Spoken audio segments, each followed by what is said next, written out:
Welcome to Week in One, where we look at the top stories of the week. I'm Masahora Hlacha.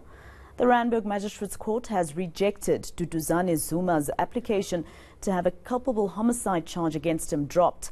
His lawyers argued that the states failed to prove that Zuma was reckless and negligent for causing the death of a taxi passenger.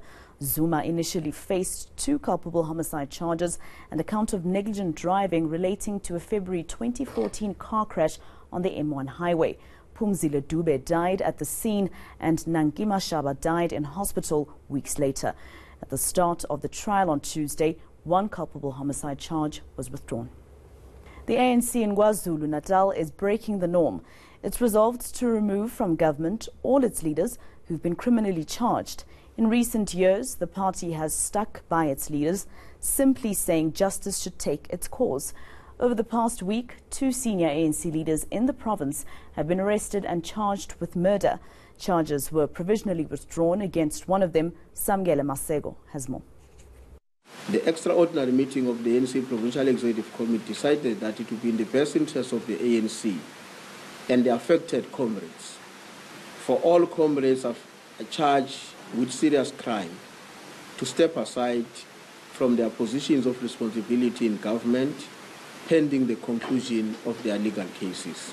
The ANC has taken an extraordinary decision of removing some of its government employees charged with serious crimes, a decision that has been seen as un-ANC due to the party's reputation of closing ranks and protecting some of its leaders in most instances. The PC was very concerned that we have councillors who have been arrested since last year. Some of them are ward councillors, which effectively means that they are incapable to discharge the responsibilities attendant to them being ward councillors. And our view as a Provincial Executive Committee was that you can't be a public representative who is incapable of representing the public. The ANC says there are no sinister political motives behind these arrests of Emalahleni Regional Chairperson and Newcastle Mayor Dr. Ntuthuko Mahlaba. But Erikwala District Mayor and ANC PEC member Mluleki Ndobe, whose charges have been provisionally dropped, seems to believe otherwise. To prove our innocence. Yes! My name has been tarnished for wrong reasons, and I don't know what are the motives for that, but I will consult with the ANC leadership on the issue. While Ndobe goes back to work, Thabiso Zulu, a corruption whistleblower in Umzimkhulu, still has no protection from the state. But Police Minister Begicele says both Zulu and fellow whistleblower Les Stuta have refused protection. Samkele Masego, Durban. Police Minister Begicele has refuted claims that a task team investigating killings in the province is being used to serve political interests. At times, some of the suspects are politicians, which makes the entire execution of the task team mandate to trigger political fireworks. Unfortunately, this has been misconstrued as being meddling in political factionalism of political parties using state apparatus. It must be emphasized that the investigation and subsequently prosecution of these cases are done in accordance with the rule of law and ideas enshrined in the Constitution. President Cyril Ramaphosa's son Andile and former SABC COO Hlaudi Motsoeneng are among some of the beneficiaries of Busasa CEO Gavin Watson.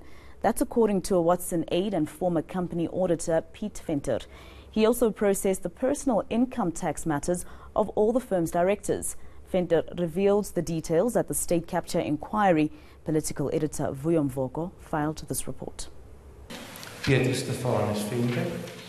Piet Venter was the man who would nail the kingpin. Based on his affidavit, filed ahead of his appearance in person, he was to share factual, substantiated records meant to prove that Busasa CEO Gavin Watson was involved in tax fraud and racketeering. But after a series of responses like, "I don't know," "I was not aware of the information," it soon became apparent that something was amiss. So You know, I'm trying to understand your evidence. As the witness's reluctance grew, the question was how Venter got to depose his written affidavit in the first place, if, by his own admission, the information contained in his affidavit was neither fabricated nor untrue. Mr. Gritzi is, you wouldn't go against him. It's almost the same as with Mr. Watson.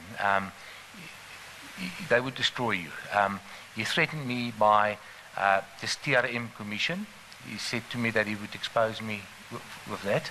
And also many years ago, the TRM, those TRM invoices that we've done, we've discussed previously, he said to me that that would come out, and also that many years ago they built a boundary wall for me.